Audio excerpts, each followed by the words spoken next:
Let them fix fuel and line. That's the reason why I'm brother. What happened? We are hungry.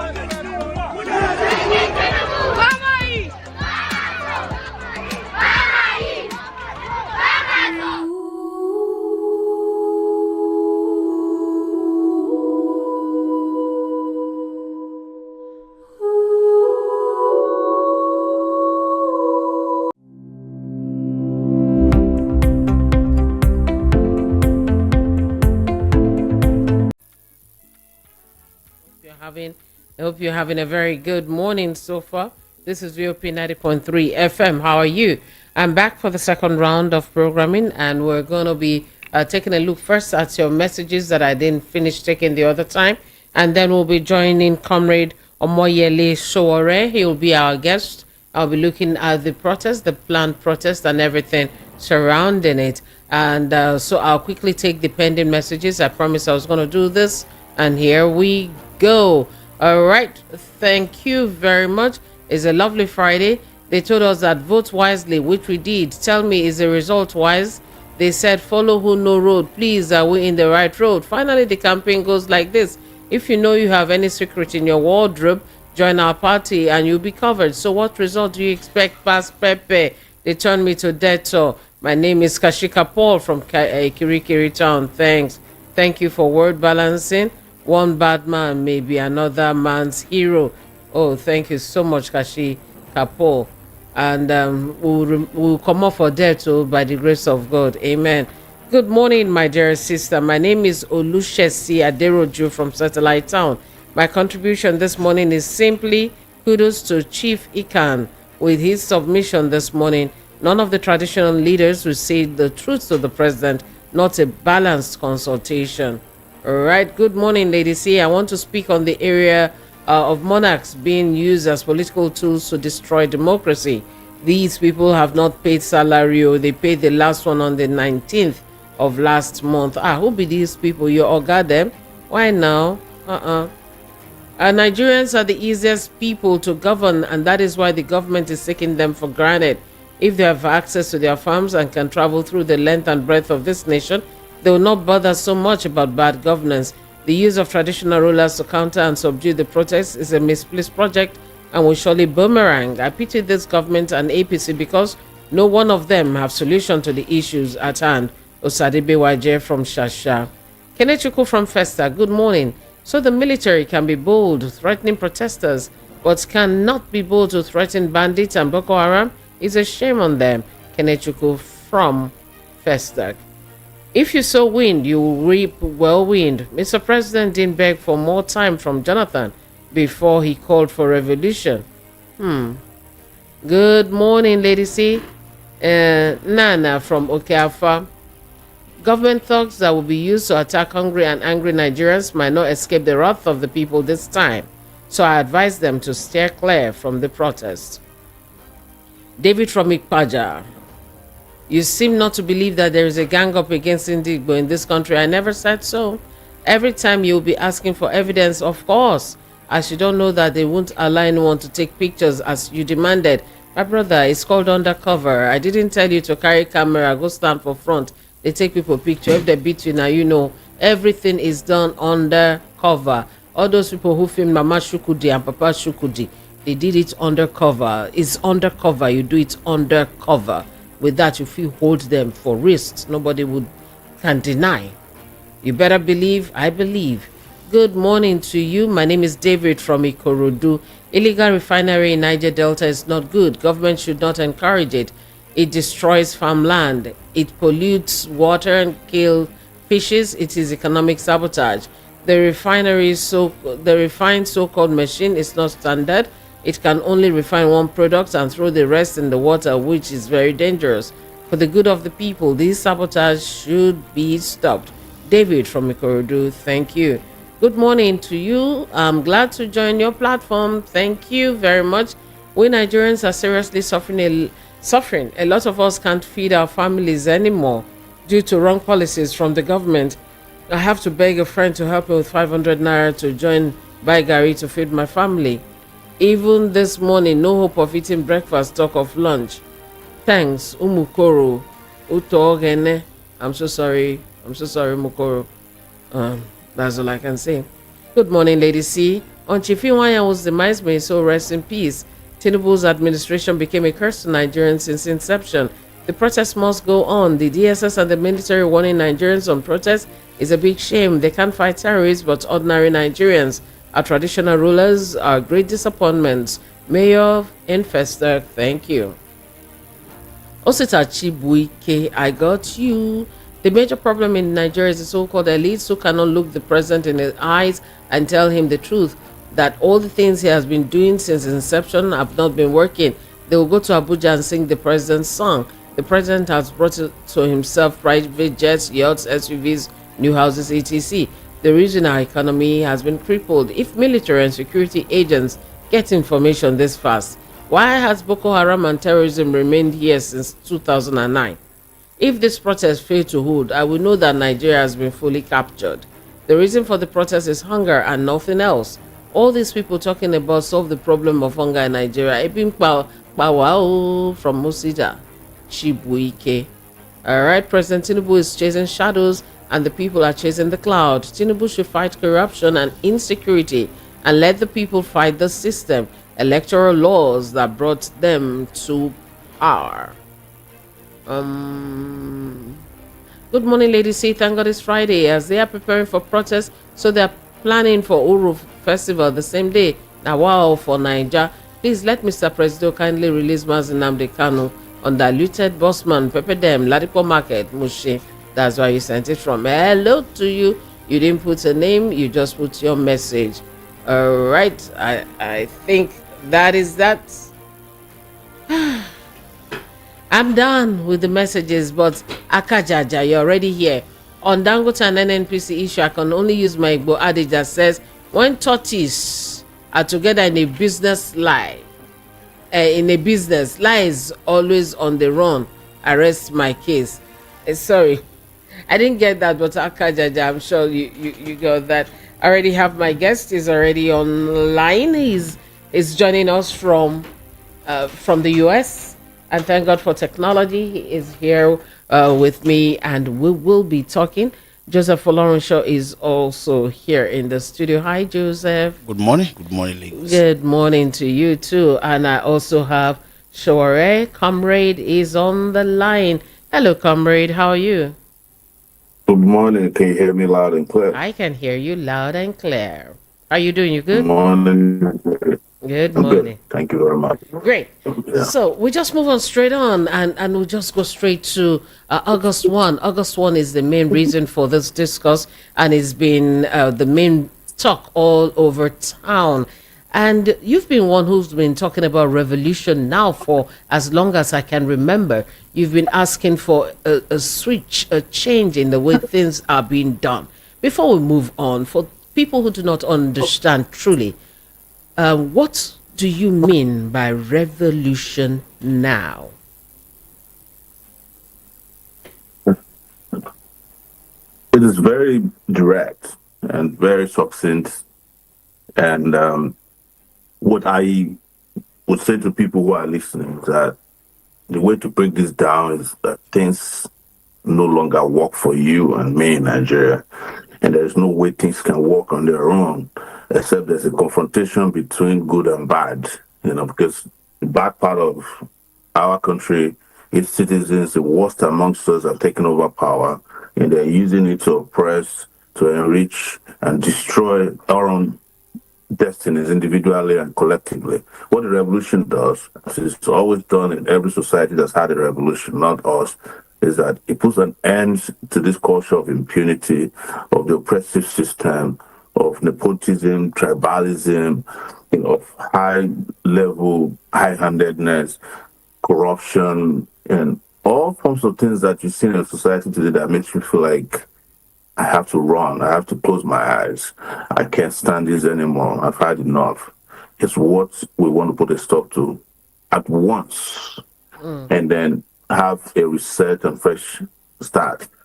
In a layman's language, it's just like you have a phone that you bought, and all the apps are no longer working. You can only barely make a phone call on it. You can't use WhatsApp again. What you do is that you shut down that phone, you clean the system up completely, and restart and reset the phone and start uploading new apps so that it can work for you and others that you might need to communicate with. This is the way to lay it down because I know a lot of people use mobile phones, especially smartphones, a lot in Nigeria. Maybe this can break it down to their level. So that's what revolution is about because Nigeria has tried every other thing. We tried reforms, economic. We hear that all the time since I was born. So always something's going to happen. You know, they said they provide you water in 1980, then they move it to 1990, and then they said it's year 2000. They'll give you democracy, they'll give you good schools, but everything has broken down irretrievably, and there's no point pretending that this is going to change except we change it ourselves. And one thing that comes to mind is the fact that this has been going on for a long while. You said so, and even before now, we've always had one form of protest in the country, beginning from the time of the military till this point. And you were part of some of those protests in the old. Now let's go back a little bit. Let's compare then and now. What is the difference? Why is there so much tension? When you guys had your own protests then, way back, let's say during Abacha's time and all that, how was it? How was it different from what we're seeing now? Because now I see a lot of people running from pillar to post, screaming about danger and so on. Was it like this then? Oh, it was more dangerous during the military because if you go out of your house during the military time period and to protest, you are most likely going to confront soldiers who just shoot at you, policemen, the usual kill and go police. But those days, it was understandable because we knew we were under military rule, right? But we are also still in the same line of fire, even under civilian rulership. And that is why people start to question democracy. That's why sometimes people say to you, oh, you fought for democracy, but this is trash that you have now. They're still doing what they used to do during the military era. In fact, some people can look at some of the military dictators and say they were better off than the civilian rulers we have now. Yes. So that is why this needs to change. That we could go in those days, but I'll shock you. In our days, if a civilian court gives a ruling or an order, the military will respect it. Except if they have a decree that says they must not respect it. But if the decree doesn't say they can't respect it, they will respect it. But under this civilian rule, they have no respect for the judiciary. The national legislative arm is like a rubber stamp. It's even worse than a rubber stamp because at least you can change the date on the rubber stamp these days. They are it's the same thing. You just place them and put it, and they don't care because it's all rub my back, rub your back kind of system. So, and the executive, of course, is criminal. So you have all of these three arms of government who are supposed to be checking on themselves all fused together. Reason being that they're the ones making the recruitments. The judges recruit their children into the judiciary.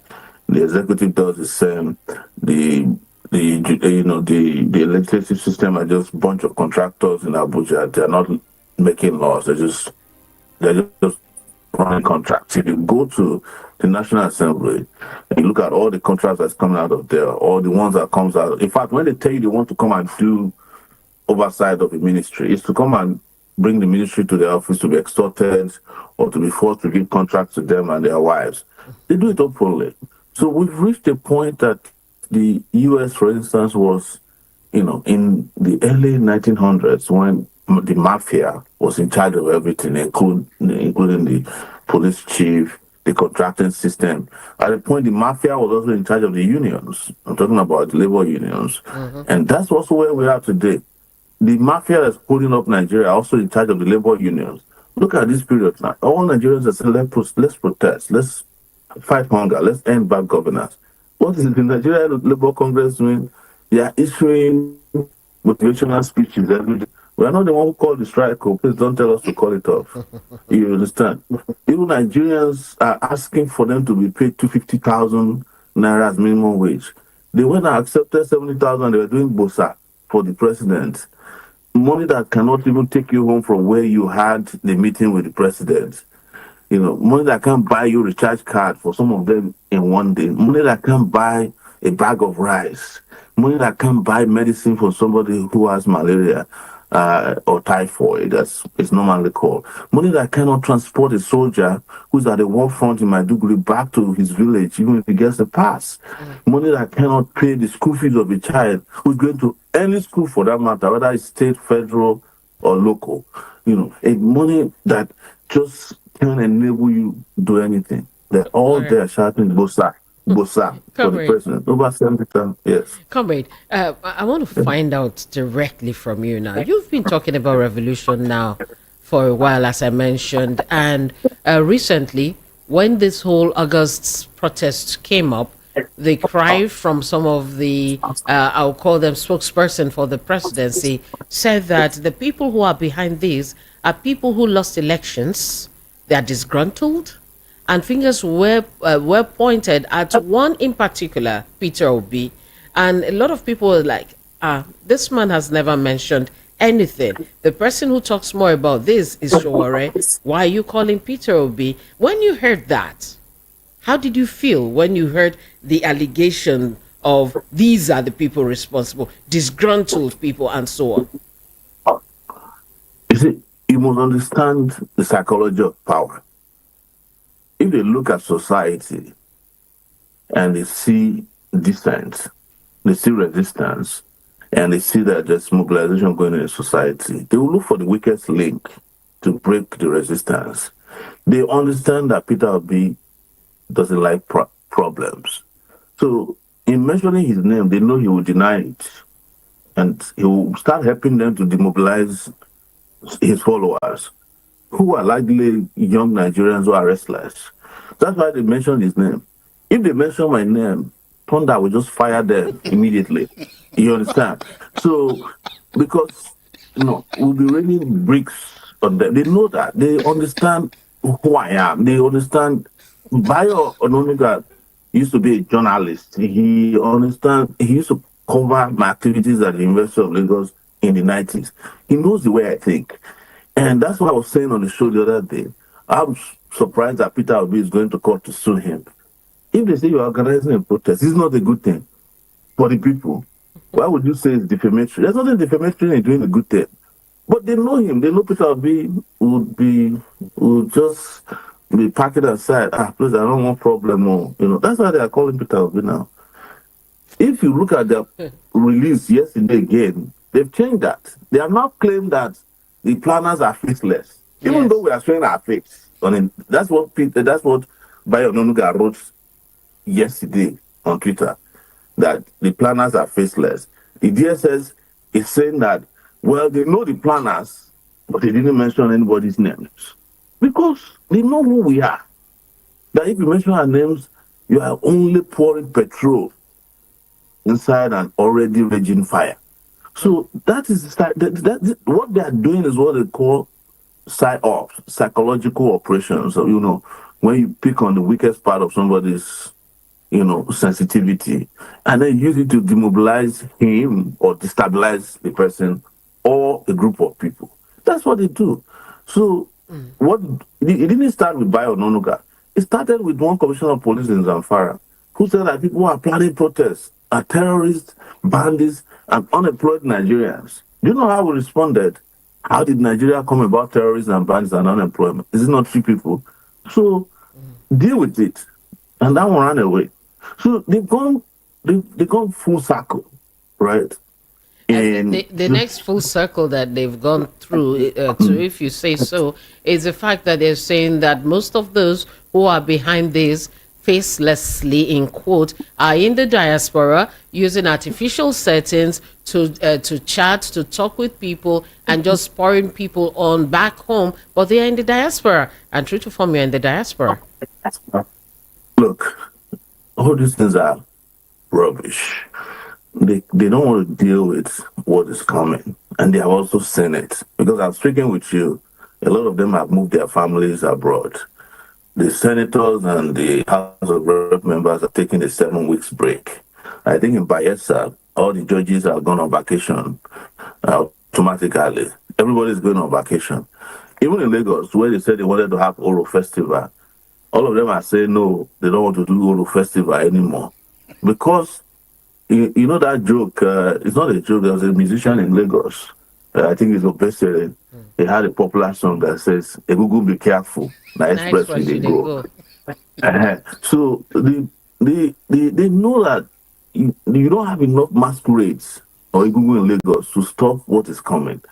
So it's the same thing around the country.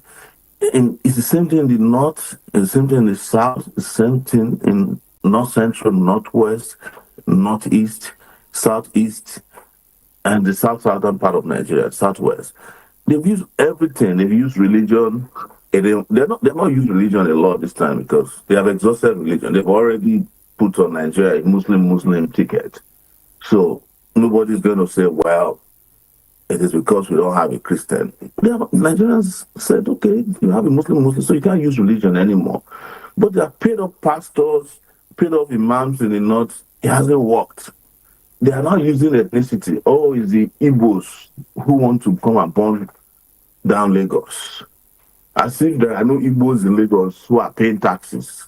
As if Igbos are not participating in elections. When they want to win elections in Lagos, they go to Igbos, they go and bet them. They even go and ask them, the rich Igbo businessmen, they go and collect money from them.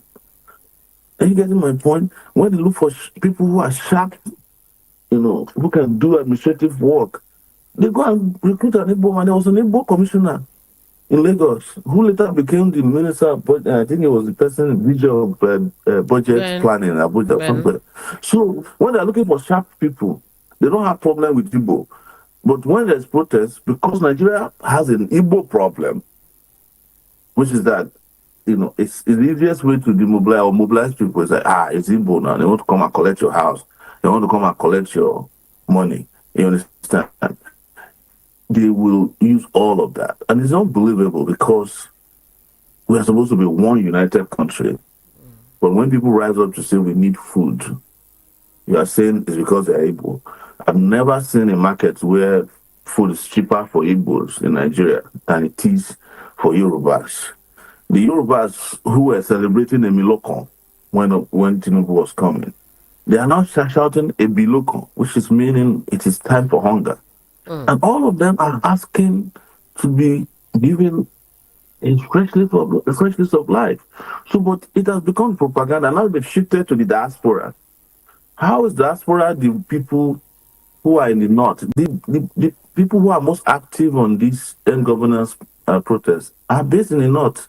Northerners don't even like traveling abroad as much as, or as many as Southerners do. Are you getting my point? So how is that a diaspora problem? But they must find somebody to blame but themselves. You are the one who went and contested the election, rigged yourself in with INEC, and said that you are going to change Nigeria. And the day you arrived, you decided to impose the biggest punishment on Nigeria, that saying we're removing fuel subsidies without any plan for how that would dislocate the economy. And then you floated the Naira. And then you increased the tariff for electricity. Even people who are managing to do weather and all that, they now have nothing. They can't afford to pay your band A or the bandit electrical, classifications that you put in place. So everybody's folding up. Companies are folding up. So now people are saying we want to reset our system, and you're accusing them of being Igbos. Okay. As if Yorubas don't get hungry, or like Hausas are not hungry, or Fulanis are not hungry, or Ibibios are not hungry. Okay. So I'm just explaining this so that people can understand, including those who might have been fooled into believing their propaganda. That has nothing to do with your ethnicity. That's not something to do with your humanity. All right. So the issue of diasporans, some I believe may be coming for it, while some may be organizing in the diaspora. Because I was just running through some of the things that you brought out and other people. That it's like there are roadmaps of why it's going to move in other parts of of the world, not just in Nigeria. Absolutely. It's a global revolt against bad governance in Nigeria. Why are they afraid of diaspora? Diasporas are contributing over $50 billion every year through remittances to Nigeria. If you love their money, why is it that you don't want to hear their voice? In fact, I think it is because of diasporans that Nigeria economy has not collapsed completely. Otherwise, we'll be gone. Because every time people send money home, to support people who want to wed, people want to. Now they even have money transfer systems that can help you help somebody. You can buy groceries for somebody and they go and pick it up in the grocery store at the shop, right? That's Wow. how important the diaspora community is. So, and part of the demands this time around that there must be diaspora voting. Because if you are collecting diaspora money, you must allow them to be part of the decision making process in the during the election cycles. So, what are some of the demands? Because people are just joining. The only thing they know is that this is a hunger protest. We are hungry kind of It protest. is it's But what are not the other demands? this is beyond hunger protest. If you do hunger protest, if they give you food, the protest will be over. Are you getting me? Mm. So this is beyond hunger. There are 15 sets of demand that was set out, and one of it fundamentally is that Nigeria needs to change fundamentally and foundationally.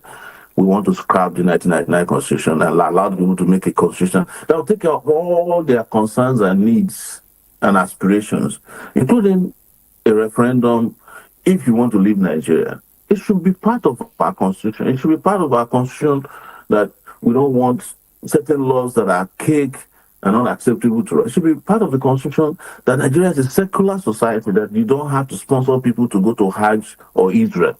It should be part of the constitution that Nigerian children should enjoy free education up to university level, because that's some of the things we have, and that our national resources should not be privatized. And the reason I'm saying that is that you were mentioning Dangote recently before you came on the show. I think you were reading somewhere said Yeah, Dangote's, they told you a few years ago that government has no business in business.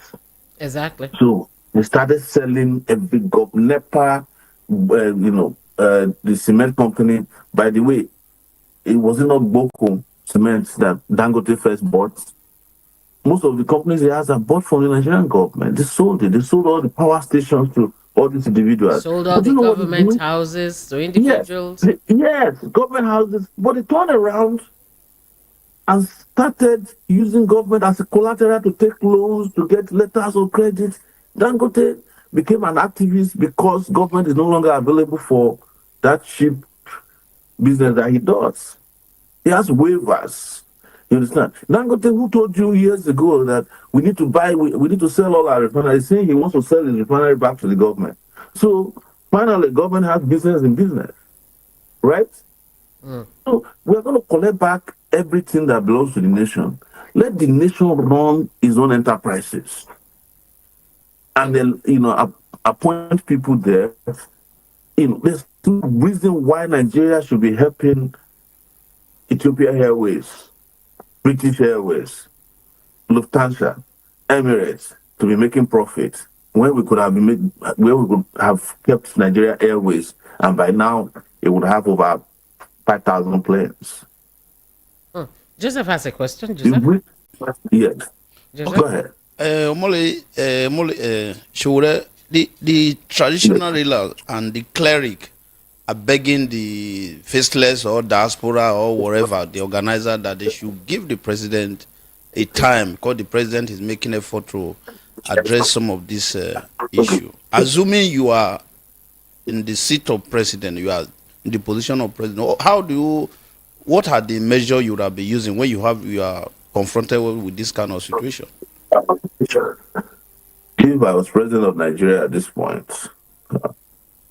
I will immediately look at the demands and call for a meeting, not of traditional rulers, but of Nigerians.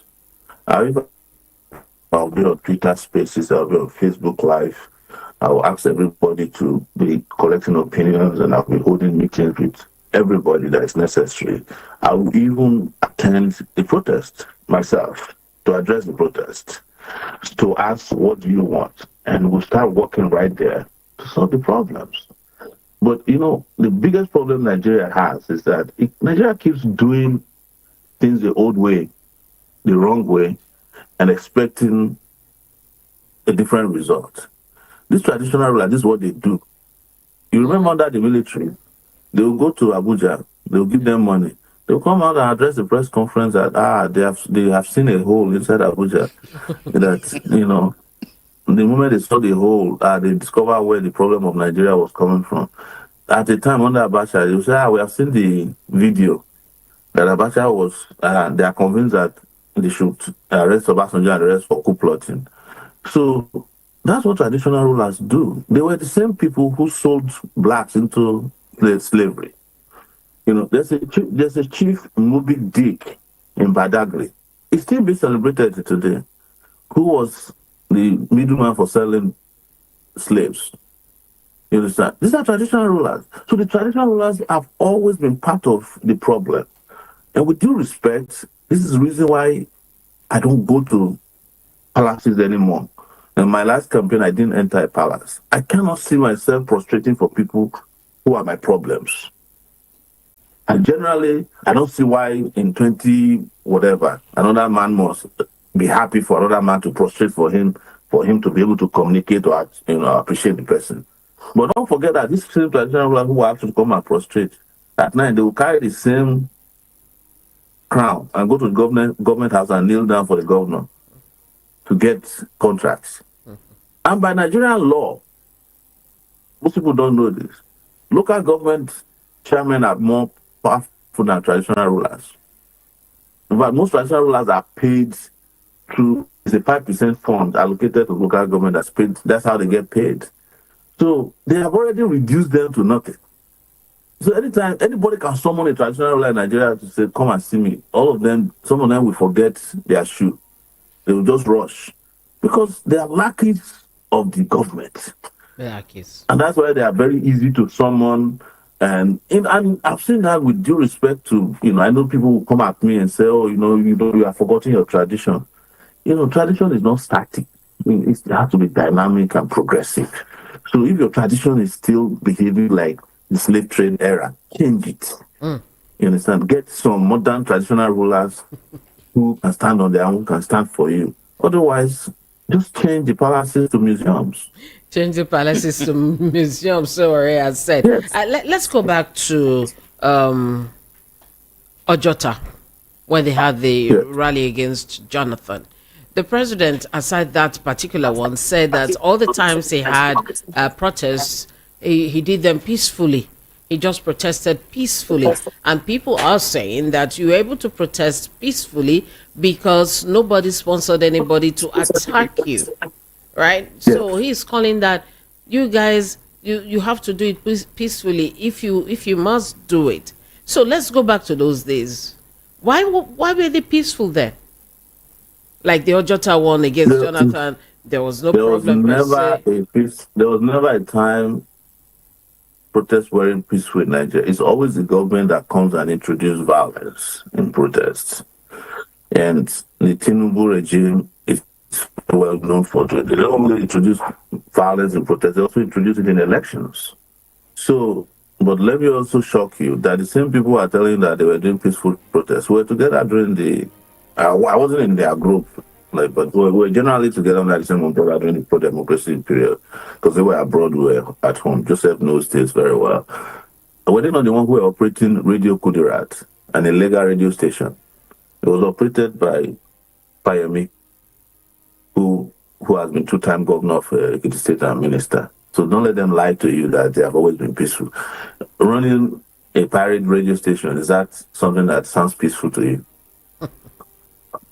Yes. But it was acceptable because it was a means of resistance. So there's nothing here that's, in fact, today, one of the groups planning in Abuja of our TIB, Take It Back movement, wrote a letter to Wiki to come and open the Eagle Square. Eagle Square. So that people can camp out there keep their things, bath, park their cars, and when they are ready, they can go to the Afro Rock. They even requested that they should remove the wire mesh that is separating Hold on, let me read a bit Eagle of it Square for you. from, Let me just read a yes. bit for you. It says, as one of the groups organizing the forthcoming hashtag End Bad Governance protest, Day of Rage, starting from August 1 to 10th, 2024, we at the Take It Back movement write to your esteemed office to notify you of our decision to use the Eagle Square as a point of convergence for patriotic Nigerians to demand for better governance. They go on, and some parts they put in bold. Further, your office must also ensure the provision of a 24-hour power supply, toilet facilities, water, security for the conveniences of Nigerian citizens who will be camped out at the Eagle Square. In short, that they find trouble. This is from their letter. In short, we ask that the protesters are accorded the courtesy accorded to foreign and local official dignitaries who have frequently used the space. This letter actually came out after Wike had told them that Abuja is closed to any protest. You will not do any protest in FCT. So they wrote this letter, very strongly worded letter. So what does that tell you? If they are not peaceful, would they write a letter to ask them to come and open Eagle Square? They have written to you now, come and open and put electricity there, make sure the water is running, put security there, while we go about our peaceful endeavors. If you read the letter further, you see that it's asked for 10 days at first. But they wrote there that the situation might warrant them using the place beyond 10 days. Maybe prolonged beyond. Yes. If they are not peaceful, would they be asking for those kind of things? If they are not peaceful, they will just break into the place now. Are you getting my point? Yeah. So it shows that not only are they peaceful, they are civilized people who want to fix their country without bloodshed. But do you know who always introduced violence? Remember NSAS? They were using official cars to drive out trucks in Abuja.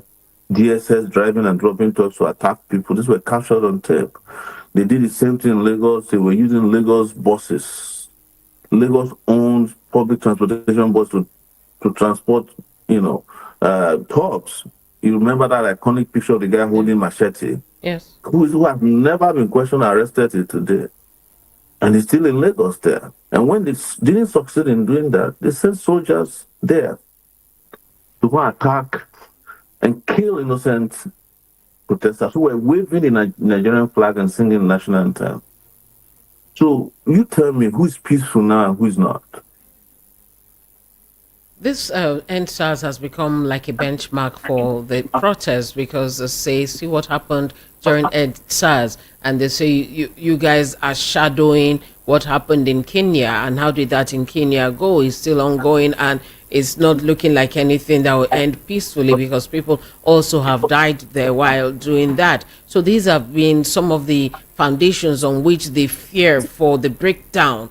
Anarchy have been laid, and the military also came out to say that they will be on ground. They will not allow any of those things that happened last time. DSS is saying that, we have intelligence. We know that people want to come and hijack the whole thing and cause confusion in the country and so on. But you were saying that it's meant to be peaceful, and it's the state actors that are usually the ones who cause the wahala.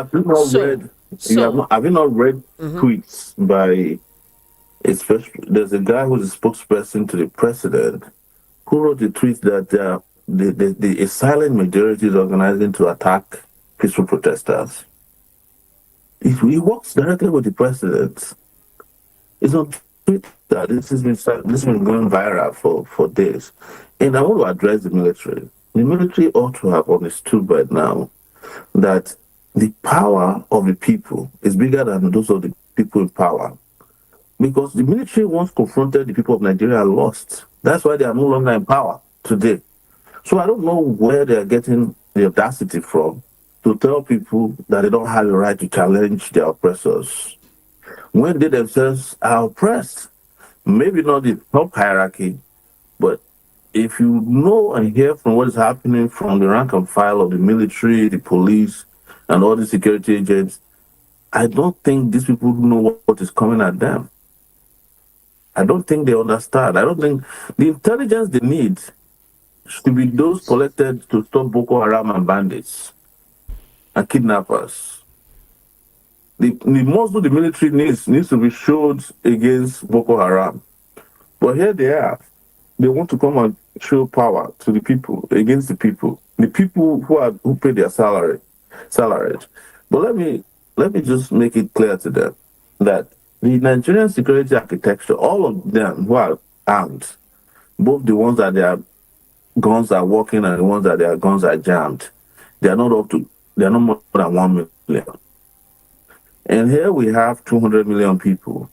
And out of that 200 million people, 73% of them are people who are aged below 35. So if they want to make it happen, if they want to see the wrath of the people, I will tell you that if everybody comes out today as is expected, the military will run away.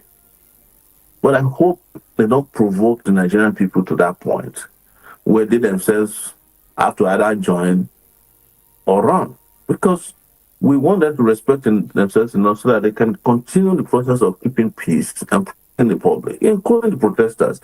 It is right because the culture of protest, the right of protest, the right of freedom of association is enshrined even in their own military sanctions 1999 constitution. The constitution we have now was written by the military, and it's there. I think it's in section 40 somewhere that you have a right to protest. So if they put in the constitution that you can protest, why are they now suddenly afraid of protest? You know, when you say they don't know what is coming, there's a way you say the coming. Even me asking you the questions, I feel what's coming? Sowore, what's coming? What's coming is simple. People have been cheated for too long. They have been maltreated for so long. And they are asking to speak freely and peacefully. And what is coming is that there's a lot more voices that will be heard this time. What is coming is that there's going to be a lot of feet on the ground, because people have been voting with their thumb, but you rigged the election. Now they want to vote not with their feet, but they want to stand on their feet. That is what is coming.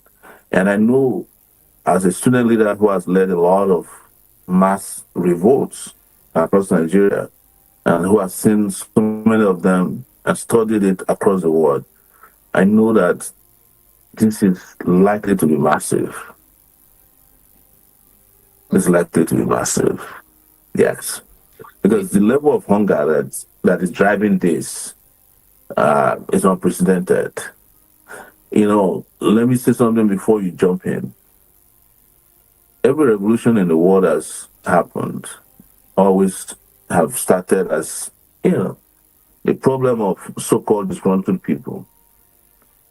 But it is when you mess with the poor that revolutions become real and fast. The French Revolution had been building up for 10 years in 1789. It wasn't until bread became scarce that it became a reality.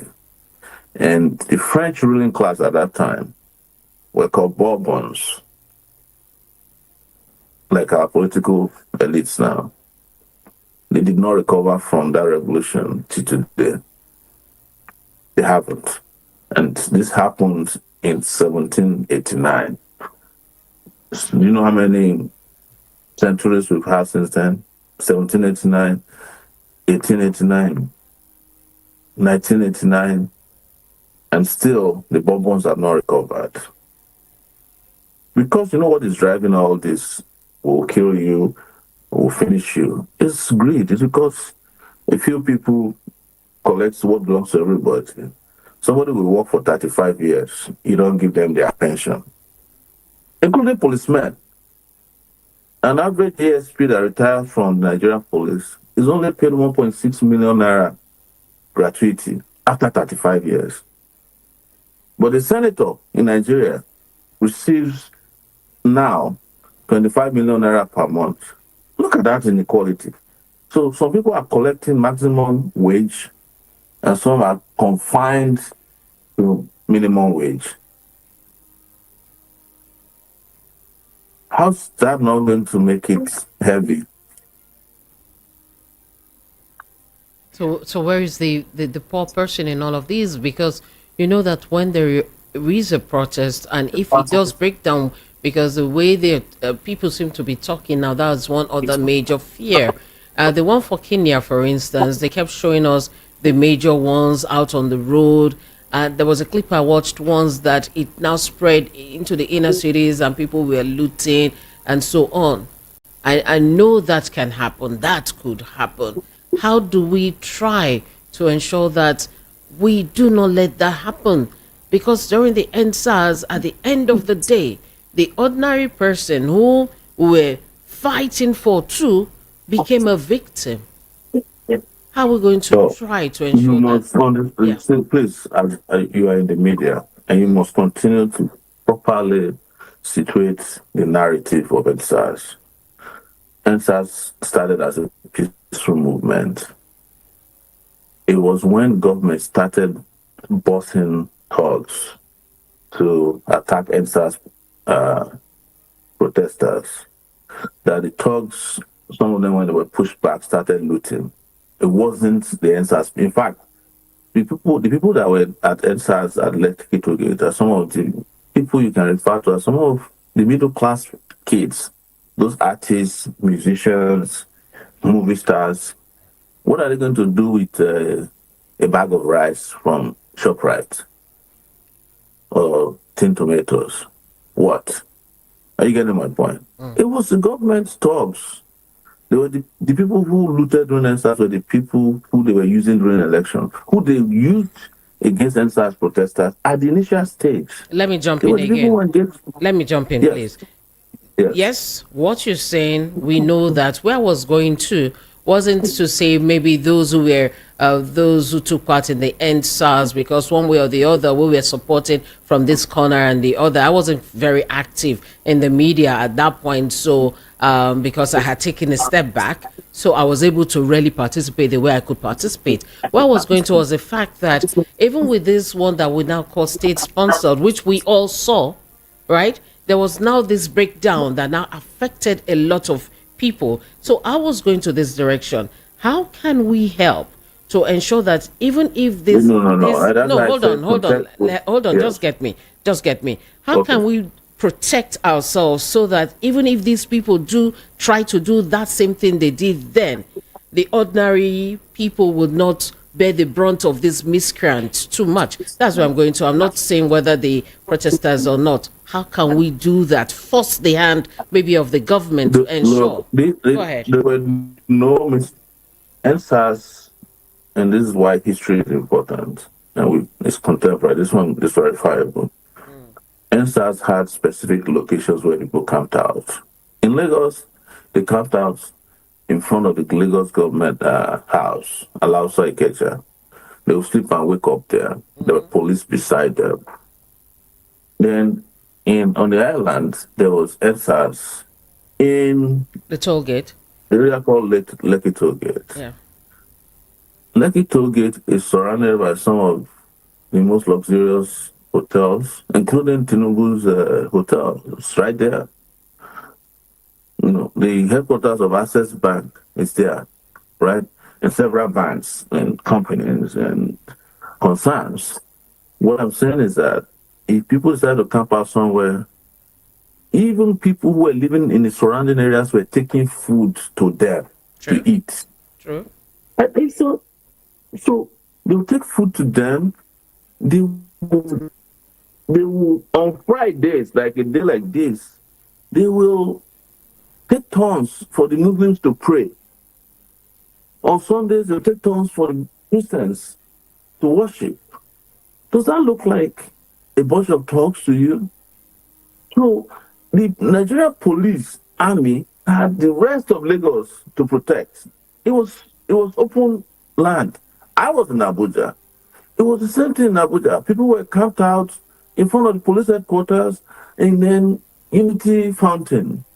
I used to go to police headquarters to go and give food. I donated my car.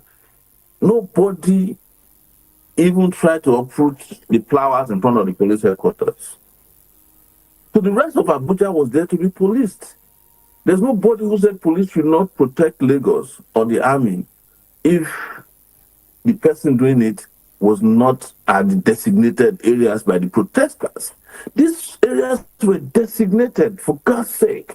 So there's no reason for us to say that, oh, somehow the people who are, so it meant that people had left Lekki Toll Gate will now go back and be looting. No. But the government, in wanting to blackmail NSAS protesters, unleash these looters, thugs, first on the NSAS, and when those ones succeed, they start going to neighborhoods. Whose job is it to protect the neighborhoods? Police. Let me tell you another thing. During COVID, do you remember that during COVID, which is not NSAS, there were people known as 1 million boys in Lagos. They were going from house to rob people. But one day, all the neighborhoods set up their neighborhood security units and went after them.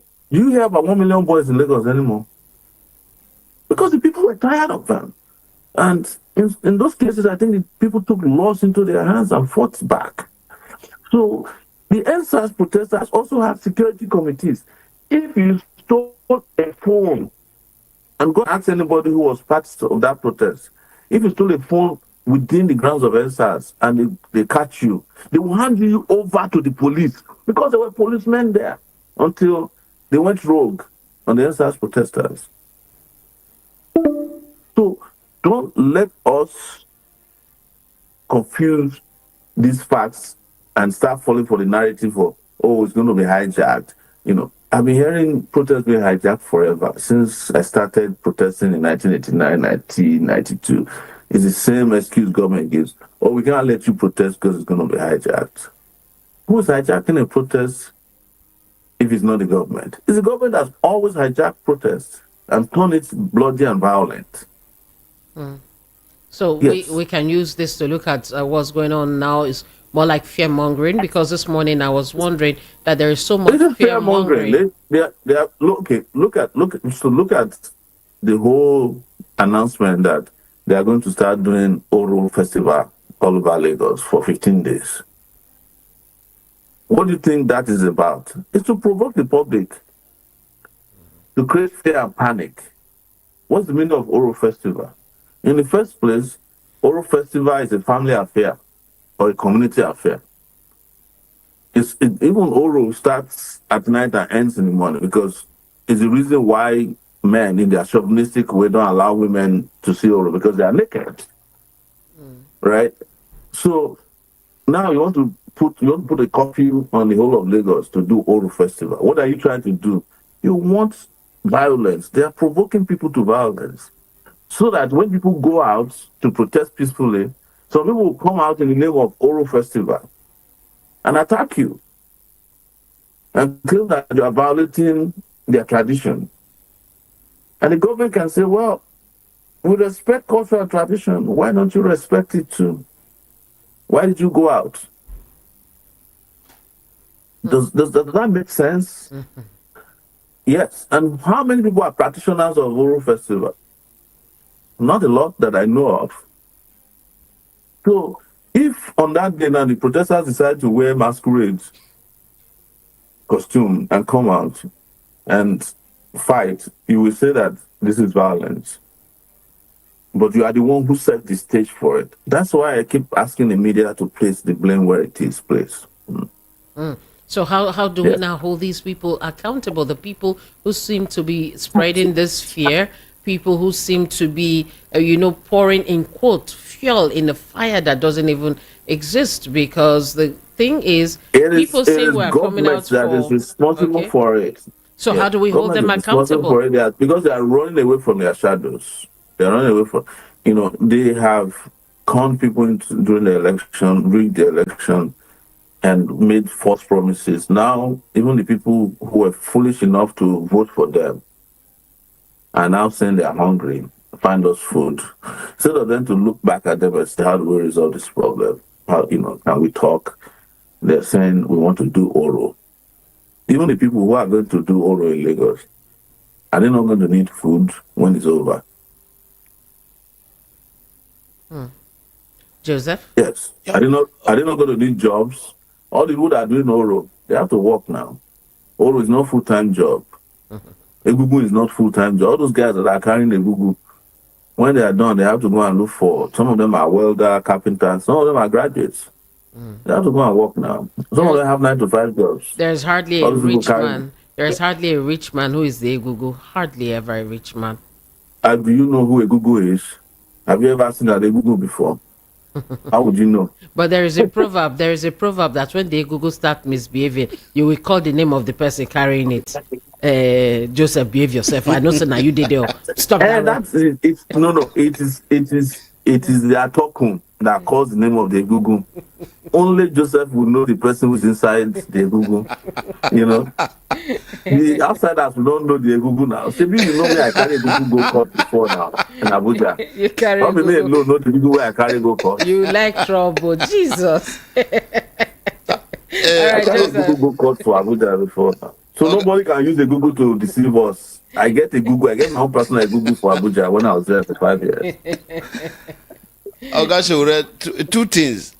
Some of our wonderful people, they report that they are trying to carry their loved one out of this system because they don't know what may likely happen. And there they are receiving them. One, are those countries not part of the problem that we have? Then the second one is, I'm having a fear that you have a very good friend of the DSS or SSS. If we are speculating that if they allow this project, there could be a dissonance from the policing agency, are we to some extent maybe saying the wrong thing? I don't know what you mean by dissonance, but let me address the first question about countries who are receiving these people. It is international law that if people are fleeing persecution, disease, or famine, other countries will receive them. If Nigeria were to be a good country today, there used to be people who come and seek asylum in Nigeria from South Africa. Do you know that? Mm-hmm. Do you know that the University of Lagos that you and I attended used to have a program for South African refugees specifically? Mm-hmm. And later on, they used to have a program for people from Liberia who fled war and Syria alone. So it's international law. That's standard. There's no country who will refuse you entering their country when you can prove that you are running away from something that is uncomfortable for you. I think he's talking about. I think he's talking about the leaders who their kids who are on recess and running away. I think he's referring to those people. But those countries have no way of knowing who is who. And in some other ways, which is interesting, I should tell you, the countries are also happy that these thieves are bringing their money to their own country.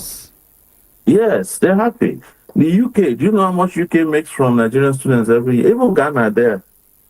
I don't even want to go as far as Ghana.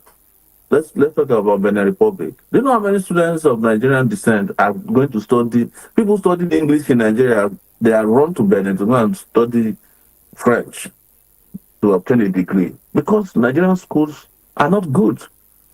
So most of those economies, Benin, Ghana, relies heavily on stolen funds from Nigeria. But it's not only in sending their children to school. There's a whole medical tourism that used to be in India. Now it has shifted to Egypt. These days, you hear an average Nigerian person, especially all those high people in Abuja who no longer can afford to go to the UK because medical costs have skyrocketed in those places. They're all going to Egypt and India. India makes over $5 billion from Nigerians from medical tourism alone. That's more than the budget of all the southeastern part of Nigeria. You get my point? Yeah. So, yes, almost. The same thing with Egypt. Like I mentioned airlines. If Nigeria bans airlines today from the British Airways from entering Nigeria, they will have a recession in the company. So the same thing with all this Lufthansa. You see, these Emirates is coming back. Not only do they travel from the Emirates for vacation or for leisure, they also use it they also carry money to Dubai, physical cash. So we all know this. We You all know remember this. the But UK schools were look, complaining when we started having issues with Nigerian students. They were complaining they were going bankrupt because we're spending so much money in their schools. exactly, exactly. The statistics are there. How much they make from? You see, that's what people don't understand. That we keep saying, and it drives some of us crazy. So that's why they think that we're troublemakers, and I don't deny it. I make a lot of great trouble. And I won't stop until these people understand that we are not slaves or animals and should be treated with dignity. You know the cost of sending an average child to UK, some UK secondary school, a nursery school they call Eton, is enough to run 5 to 10 secondary. Just a child is enough to run 5 to 10 secondary schools. You know. Did you not see what Yaya Bello went and did for two of his children? The amount of money he paid In for school advance. fees in advance. That money is almost $1 million just for two kids. That's, if you convert to naira, is $155 billion, right? Is that not? Is that 155 million, right? If you invest 155 million naira on all the schools in Okene, they will be looking like 5-star hotel bedrooms. If you put toilets there, you put conditioning, you put solar on the roof, you change everything, you paint it, you pay the teacher very well. But that was spent on the child of two of his kids. And that's nothing. If you go to that school and you see the register, and then their invoices, all the governors are doing it, all the ministers are doing it, local government chairmen are doing it. Yeah. You know, my Yes. sister was telling me about one school in Canada that school is quite expensive. They just want to check it out because they live there. Turned out that with most of the black children they saw in the schools They are were just from Nigerians. Nigeria. Yes. Nigeria. Yes. Now, let So, me, so okay, after finish. Please yes, after finish. all this conversation that we're having now, why are you still worried that there will be a protest? You should be thankful that Nigerians are peaceful people. The problem we are going through in Nigeria, it's happened in several countries, and the way the citizens responded is different. Though. Yeah. They Some people respond are, very heavily against their leaders. okay, some people are This is the wondering. kind of stuff that happened in Romania for years, and one day they just turn there. Have you heard about Romanian Popescu, him and his wife were executed in one day? I am not preaching bloodshed. I don't want anybody to be hurt. That's why we're advising the people who are in charge of this institution, army, police, DSS, to restrain themselves and to be patriotic and to be respectful of the rights of Nigerians. Because if they waste anybody's life, they should understand that the way the world works now, they have just taken a loan and they must pay it back, even when they have retired from work and office. Now, you said respecting people's rights and all that. Some will tell you that it's our right to have freedom of movement that day, whether we're part of the protest or not. So people are wondering, why must roads be blocked? Why must you block roads? Some even said that In, during the in the conversation Ojota, that we have had so far, yes. in the conversation we have had so far, I've not mentioned to you that anybody's going to block roads. Did we not just have a conversation now that people have requested to use the Eagle Square so that there won't be blockade of road? Even at the Lekki toll gate, there was movement of traffic. They had a whole team that was helping people to pass. You get, and if you can't pass the place because of code, then there are alternative routes. Protests are real. They are part of how society dynamically evolve. In fact, they are so important that there's nowhere in the world that protests don't happen, including the US, where everybody says US. There's protests everywhere in the US. Everywhere you turn to, there's somebody, it might be a single protest. US had some of the biggest protests called Black Lives Matter. Historically, you understand? What was Martin Luther King known for? He mobilized all the black people and their friends That's where he gave the speech, I Have a Dream. They went to the Washington Monument and took over the place for days to fight for the rights of blacks, to have equality, to be able to vote, to have economic opportunities. So the people who want passage will be given passage. But it's advisable that all of us just join at once so that we don't waste time. We can do this. Like I keep telling people, if we all come out by 12 noon, Nigeria problem could be resolved. Will you be in Nigeria? Will you be coming to join from the diaspora, or you're coordinating there? Where you started this show, what did you tell me? You said there's technology now. Yes, and technology allows you to do stuff from wherever you might be. I'm not saying I'm not coming, but I'm just saying that's irrelevant. I'm just one person, right? In 2012, when we did Occupy Nigeria, where was I? I was in New York. I was the one who held up the minister who came to a town hall meeting in the US to come and bamboozle us. I was the one, and it was one of the most significant protests at that time, But this one, we're talking about division of labor, right? Just like we are doing on your show now. You are doing your part, right?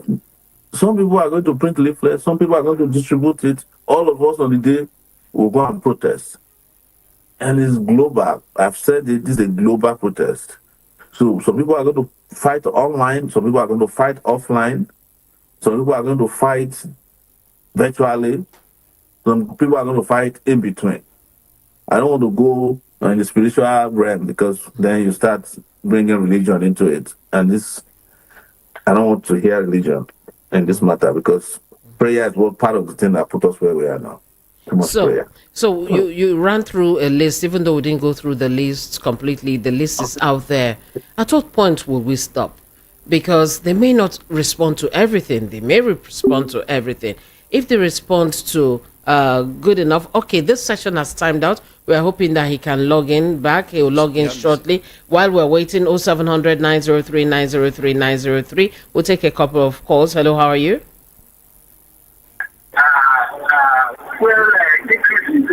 No. Hello? Hello. Yeah. Your name? Hello, good morning. Morning. All right, 30 seconds. Go ahead. Hello. Go ahead. Hello, good morning. Hello. Okay, that's weird. Okay, let's take that one. We have 30 seconds per person. Hello, how are you? Go ahead. Hello. Turn down the volume on your radio set, Hello? please. Yes, go ahead. Your name. Go straight on. Hello. I can hear you. Go on. Are you hearing me? Yes, I can. Go ahead. Thank you for better. All right, 30 seconds. Go ahead. God will bless Sowore for Nigeria. God will make him. He will reach 100 years because he's that kind of people we need to this time of situation to recover Nigeria because Nigeria is already dying. Nigeria is going. So that means God will help to raise people like him, like 20 people, where go carry this country go higher. Because if you leave this country with these people that don't have visions, they will cripple this Nigeria. Nigeria will sink totally. God bless him. Amen. Continue. God will protect him. All right, thank you. Hello, how are you? There's another one there. Hello, how are you? Yeah, your name, please. Hello?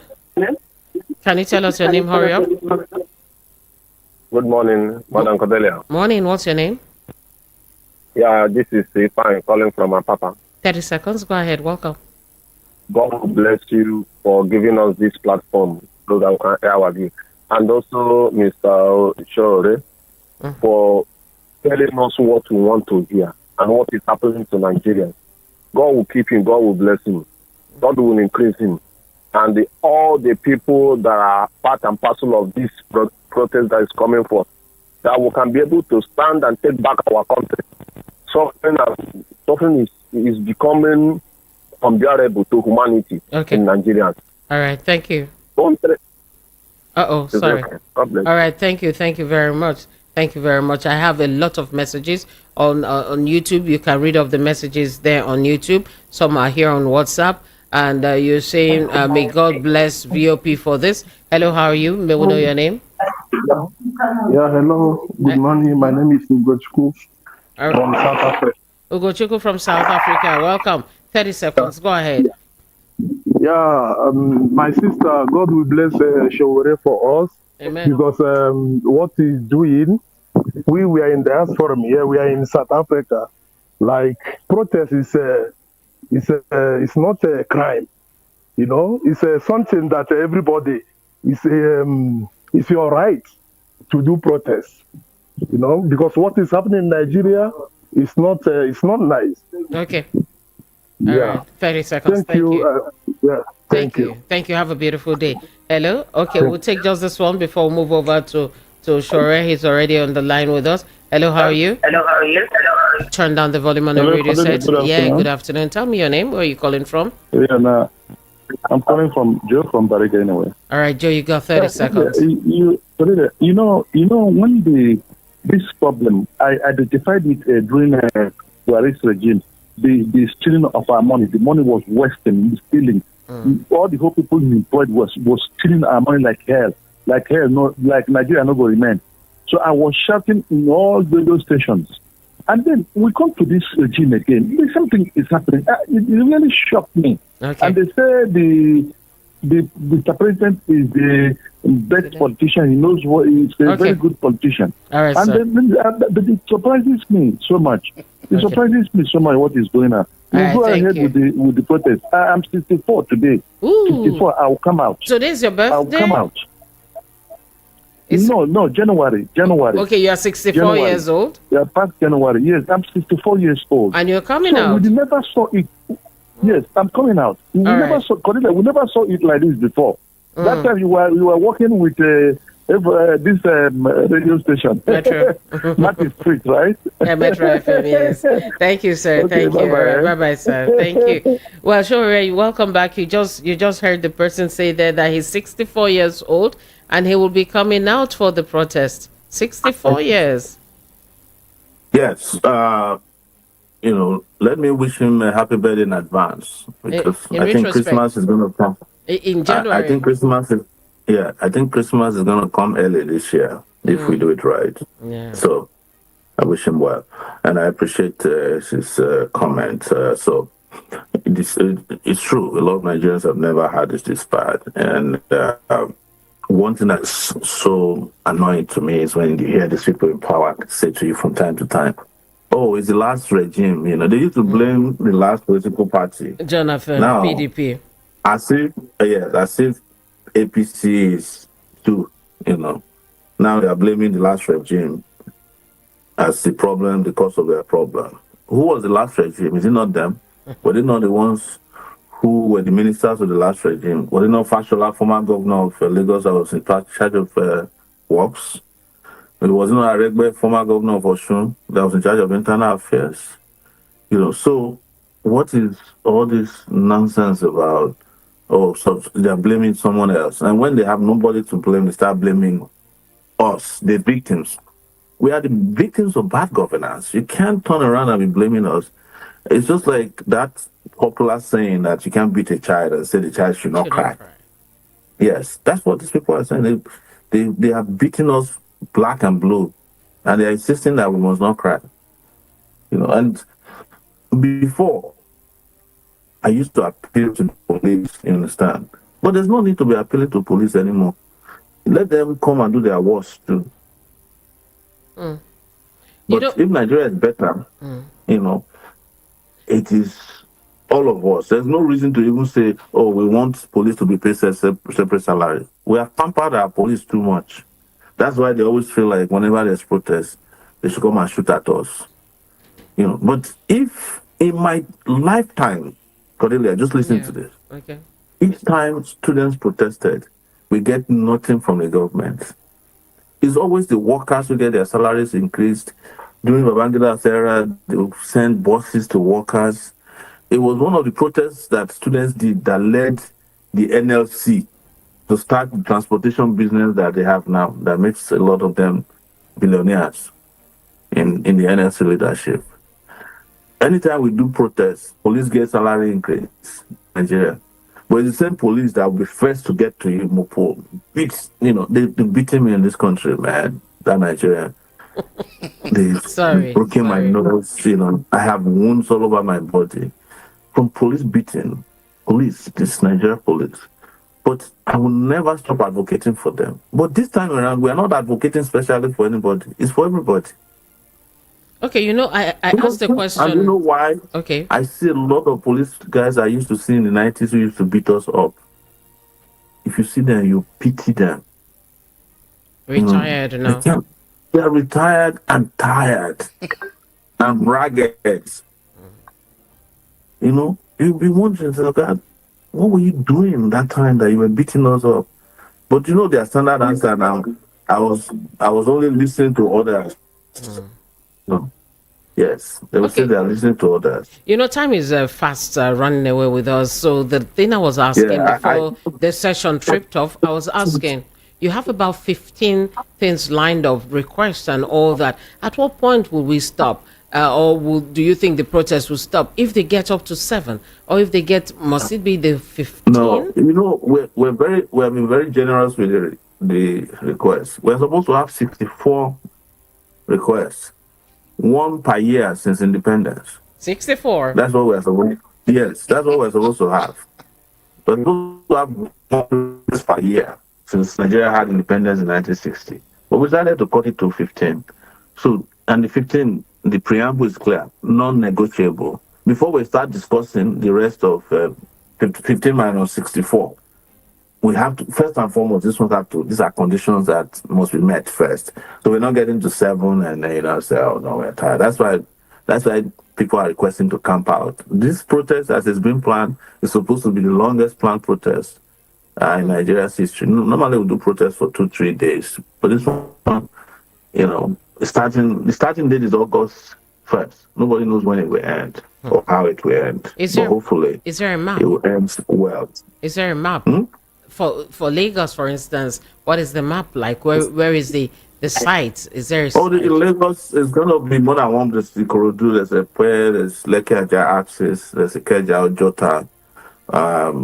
People are asking to hold rallies around the Festac or Ojo area as well. So it's still being discussed, but we're trying to look for a central place. But the way this protest is scheduled is supposed to be also decentralized. Since we are talking about restructuring a lot, we want to restructure the protest and decentralize. So a lot of people are also going to go to their local government headquarters because we are talking about bad governance, and bad governance is not limited to Abuja. It also involves the criminals. At the state level, governors who collect allocation, convert them to dollars, and run away with them, and the local government chairmen who are their affiliate criminals. So everybody will be touched. It's an bad governance protest, and it involves everywhere there's governance in the country. Okay, maybe we'll take just one more call because time is practically up. So we'll say hello. How are you? Good morning. Hello, good morning. I've picked your call. Hello. Morning. Hello, good morning, Madam Cordelia. Welcome, sir. What's your name? My name is Comrade Iroko from Ejigo. Welcome. You have 30 seconds. Go ahead, sir. Yes, ma'am. Yes, ma'am. I want to greet Comrade Sowore very well. And say this now, that you can see that that man is not tribalistic. At least he has heard protest before and is heading another one now against Yoruba, and it has heard against Hausa before. Definitely, it's not sentimental in what he's doing. But I want to say something. Must this protest come up and government not do the needful before we start protest? Okay. Must we protest before government did not do their needful? If government start this, and if this protest hijacked by anywhere, definitely it is caused by the government by themselves. Because if there is no protest, nobody will hijack protest. Okay. Protest is not for free. You cannot go out for free. Nobody is paying us. But if we don't want to do it, and if we do it and it was hijacked, nobody should blame anybody. Okay, sir. Thank you. Government. Thank you very much, sir. Thank you. Okay, wait till you talk. Okay, did you hear him? That I heard him. The last part he said is he's speaking oral language, so you don't need to interpret that. You know that popular saying that the gods wants to destroy, they first make death. Yes. So there's so many of these things that are listed in the demands of protest. There are things that in other countries they take them for granted. You know, they take it for granted. They take electricity for granted in every country I've been in the world, and I've been to 31 countries beside Nigeria. I've never been anywhere that has a terrible kind of electricity Nigeria had before. I have been to Egypt, I've been to South Africa, I've been to Ghana, Senegal, Ethiopia, Kenya, never. You know, so if you look at the 15 demands, they are actually very small. You know, if somebody says to you, let's go and do a new constitution because the one you have is illegitimate, you know, it's just like somebody who you are married to who says to you, we didn't do traditional wedding. Let's go to my family. Is that too much to ask for? Okay. You maybe know, let's and then when we leave the family, let's go to registry and just get a document to show that we're legally married. That's what the constitution is like. It's something that documents the union of persons in a way that they agree with the terms. So I have to run too because I have another we have show. to run. Okay, so finally, just your last line for everybody who would want to come out. Let me quickly add. No, the last line he's what going. if Wiki did not see the letter that they sent for He will approval? see it. He will see it. Okay. He will see it. Wike will see it, and if he doesn't see it, anybody that's listening to it, if you know his number, just forward it to him by his WhatsApp. So last line for those who are coming out. We're sending that somebody should be in his office by now delivering it, by the way. So Okay. So your last line. I don't have last line. You know, there's a baseball player here in the US. His name is Yogi Berra.